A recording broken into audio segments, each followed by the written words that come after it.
महाभारत युद्ध की समाप्ति के बाद कृतवर्मा, कृपाचार्य, युयुत्सु, अश्वत्थामा, युधिष्ठिर, अर्जुन, भीम, नकुल, सहदेव, श्रीकृष्ण, सात्यकी आदि जीवित बचे थे।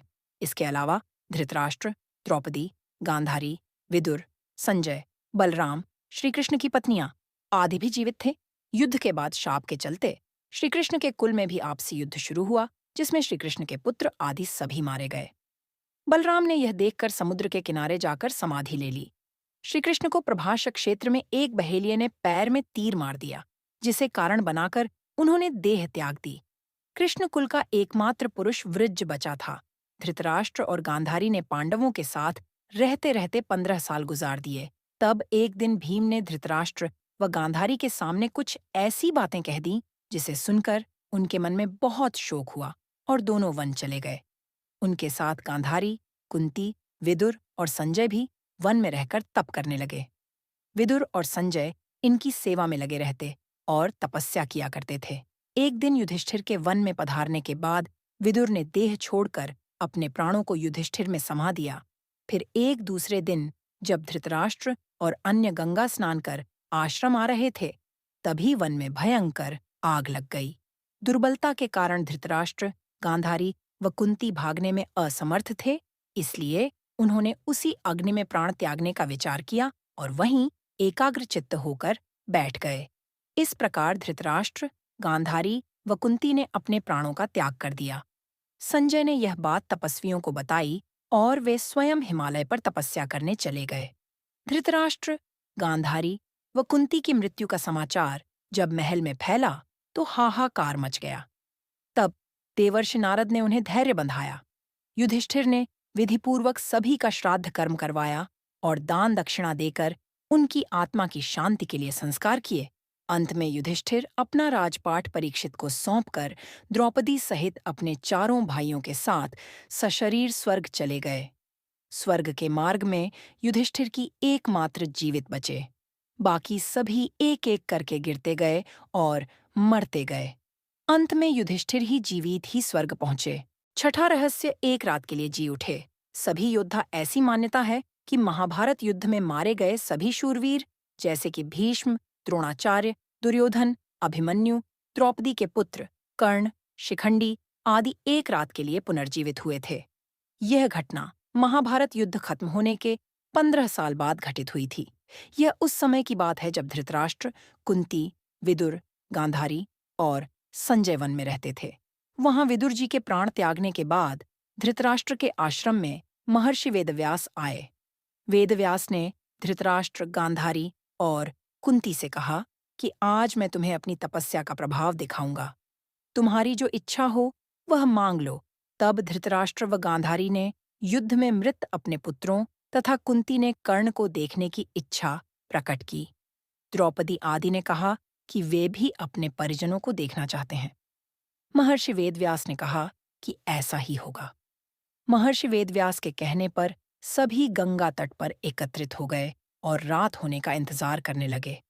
रात होने पर महर्षि वेदव्यास ने गंगा नदी में प्रवेश किया और पांडव व कौरव पक्ष के सभी मृत योद्धाओं का आवाहन किया। थोड़ी ही देर में सभी योद्धा प्रकट हो गए। महर्षि वेदव्यास ने धृतराष्ट्र व गांधारी को दिव्य नेत्र प्रदान किए। अपने मृत परिजनों को देख सभी के मन में हर्ष छा गया। सारी रात अपने मृत परिजनों के साथ बिताकर सभी के मन में संतोष हुआ। अपने मृत पुत्र, भाई, पतियों और अन्य संबंधियों से मिलकर सभी का संताप दूर हो गया। इस प्रकार वह अद्भुत रात समाप्त हो गई। सातवां रहस्य। युद्ध के बाद बचे हुए लोगों का क्या हुआ?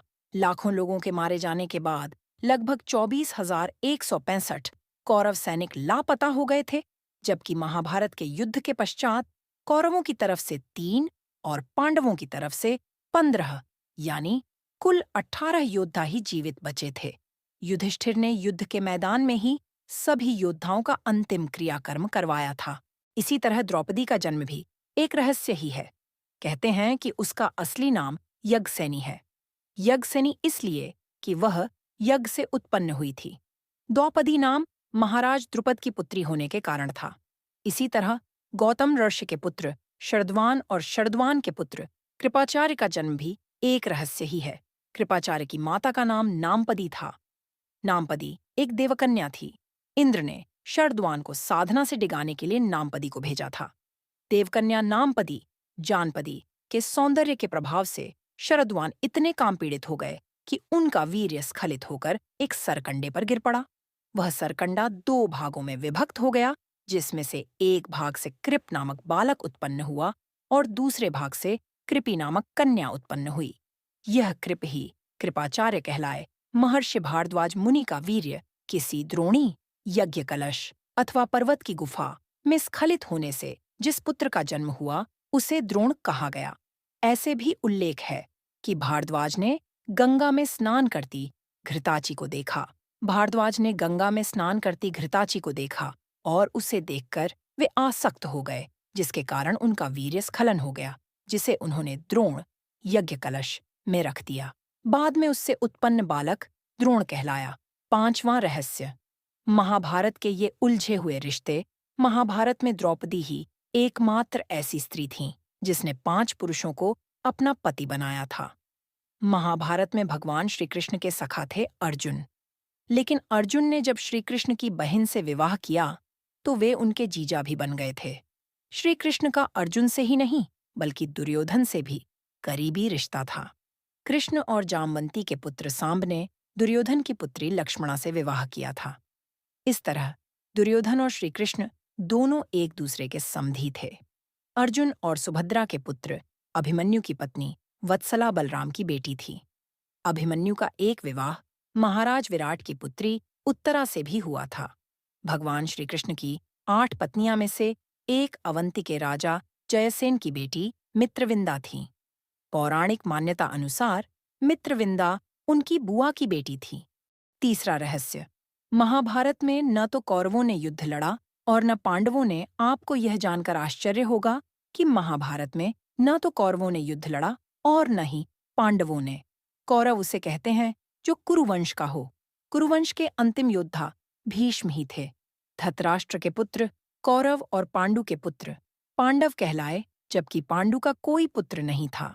पांडु पत्नी कुंती और माद्री ने देवताओं का आह्वान किया था, जिससे उन्हें 5 पुत्र उत्पन्न हुए थे। दूसरी ओर 100 कौरवों का जन्म वेद व्यास की कृपा से हुआ था। यह भी विदित हो कि वेद व्यास के पिता की कृपा से ही अंबिका से धृतराष्ट्र और अंबालिका से पांडु का जन्म हुआ, जबकि एक दासी से विदुर का जन्म हुआ था। चौथा रहस्य। रहस्यमयी जन्म। महाभारत में किसी भी व्यक्ति का सामान्य रूप में जन्म नहीं हुआ। श्री कृष्ण का जन्म जहां कारावास में बहुत कठिन परिस्थितियों में हुआ, वहीं उससे पूर्व भीष्म का जन्म गंगा की शर्त के उल्लंघन स्वरूप हुआ। भीष्म ने जब ब्रह्मचर्य की प्रतिज्ञा ले ली तो वंश को आगे बढ़ाने का संकट उत्पन्न हुआ। शांतनु की दूसरी पत्नी सत्यवती के 2 पुत्र हुए।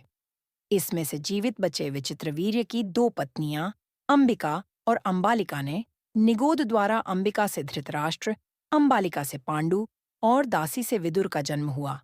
इसी तरह धृतराष्ट्र और पांडु को जब कोई पुत्र उत्पन्न नहीं हुआ तो फिर से यही वेदव्यास काम आए। अब आप सोचिए, इन्हीं 2 पुत्रों में से एक धृतराष्ट्र के यहाँ जब कोई पुत्र नहीं हुआ तो वेदव्यास की कृपा से ही 99 पुत्र और 1 पुत्री का जन्म हुआ। दूसरी ओर पांडु की 2 पत्नियां कुंती और माद्री थीं। दोनों से ही पांडु पुत्र उत्पन्न नहीं कर सके। तब कुंती ने क्रमशः धर्मराज, इंद्र और पवनदेव का आह्वान किया तो युधिष्ठिर, अर्जुन, भीम उत्पन्न हुए। उसी तरह माद्री ने 2 अश्विन कुमारों का आह्वान किया तो उनसे नकुल और सहदेव उत्पन्न हुए। महाभारत में कई रहस्य छुपे हुए हैं, उन्हीं में से हम आपके लिए लाए हैं। मात्र 7 रहस्य शर्तियां, आप इन्हें जानकर चौंक जाएंगे। पहला रहस्य। हर योद्धा किस न किसी का अवतार या था। दिव्य पुत्र भगवान श्री कृष्ण विष्णु के अवतार थे तो बलराम शेषनाग के अंश थे। 8 वसुओं में से एक द्यू नामक वसु ने ही भीष्म के रूप में जन्म लिया था। देवगुरु बृहस्पति ने ही द्रोणाचार्य के रूप में जन्म लिया था। अश्वत्थामा रुद्र के अंशावतार थे। दुर्योधन कलयुग का तथा उसके 100 भाई पुलस्त्य वंश के राक्षस के अंश थे। सूर्यदेव के पुत्र कर्ण, इंद्र के पुत्र अर्जुन, पवन के पुत्र भीम, धर्मराज के पुत्र युधिष्ठिर और 2 अश्विनी कुमारों नासत्य और दस्त्र के पुत्र नकुल और सहदेव थे। दूसरा रहस्य, विचित्र शक्तियों से संपन्न योद्धा सहदेव भविष्य में होने वाली हर घटना को पहले से ही जान लेते थे। बर्बरीक दुनिया का सर्वश्रेष्ठ धनुर्धर थे। बर्बरीक के लिए 3 बाण ही काफी थे, जिसके बल पर वे कौरवों और पांडवों की पूरी सेना को समाप्त कर सकते थे। लेकिन श्री कृष्ण युद्ध के पहे ही उसे भी ठिकाने लगा दिया। संजय आज के दृष्टिकोण से वे टेलीपैथिक विद्या में पारंगत थे। कहते हैं कि गीता का उपदेश 2 लोगों ने सुना, एक अर्जुन और दूसरा संजय गुरु। द्रोणाचार्य के पुत्र अश्वत्थामा हर विद्या में पारंगत थे। वे चाहते तो पहले दिन ही युद्ध का अंत कर सकते थे, लेकिन कृष्ण ने ऐसा कभी होने नहीं दिया। कर्ण से यदि कवच कुंडल नहीं हथियाए होते, यदि कर्ण इंद्र द्वारा दिए गए अपने अमोघ अस्त्र का प्रयोग घटोत्कच पर न करते हुए अर्जुन पर करता, तो आज भारत का इतिहास और धर्म कुछ और होता। भीम में 1000 हाथियों का बल था। युद्ध में भीम से ज्यादा शक्तिशाली उनका पुत्र घटोत्कच ही था। घटोत्कच का पुत्र बर्बरीक था। माना जाता है कि कद काठी के हिसाब से भीम पुत्र घटोत्कच इतना विशालकाय था कि वह लात मारकर रथ को कई फुट पीछे फेंक देता था और सैनिकों तो वह अपने पैरों तले कुचल देता था। शांतनु गंगा के पुत्र भीष्म का नाम देवव्रत था। उनको इच्छा मृत्यु का वरदान प्राप्त था।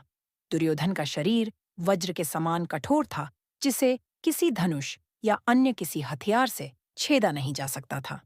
लेकिन उसकी जांघ श्री कृष्ण के छल के कारण प्राकृतिक ही